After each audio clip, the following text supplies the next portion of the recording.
Hi friends, எல்லோரும் எப்படி இருக்கீங்க? வாங்க, வெல்கம் டு கனவு மேகம். இன்றைக்கி நம்ம ஒரு சூப்பரான டேஸ்டியான பால்கோவா சிம்பிளாக எப்படி செய்கிறதுன்னு சொல்லி பார்த்துடலாம்.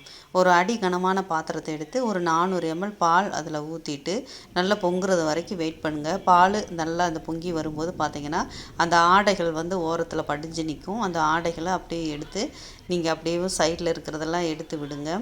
பால் நல்லா கொதித்து வரட்டும். ஒரு மீடியம் ஃப்ளேமில் வச்சுக்கோங்க. கிண்டி விட்டுக்கிட்டே இருக்கணும், பக்கத்துலேயே இருக்கணும். அப்புறமா பார்த்திங்கன்னா இது பால்கோவா செய்கிறதுக்கு ஒரு அரை மணி நேரத்துலேருந்து 40 நிமிஷம் வரைக்கும் ஆகும்.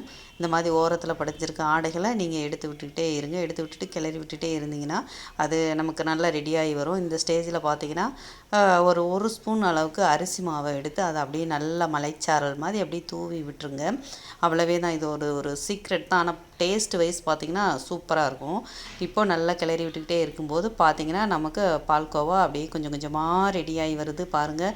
இப்போ கொஞ்சம் நல்லா திக்னஸாக ஆயிடுச்சா? இப்போ நல்லா கிளறி விடுங்க. இந்த ஸ்டேஜில் பார்த்திங்கன்னா ஒரு அரை கப் அளவுக்கு சர்க்கரை போட்டுட்டு கொஞ்சமாக ஏலக்காய் தூள் போட்டுடலாம். போட்டுட்டு அதையும் அப்படியே நல்லா கிளறி விடுங்க. உங்களுக்கு ஒரு அரை ஸ்பூன் அளவுக்கு நெய் விடணுன்னாலும் இதில் நீங்கள் விட்டுக்கலாம். 1 ஸ்பூன் 1.5 ஸ்பூன் கூட விட்டுக்கலாம்.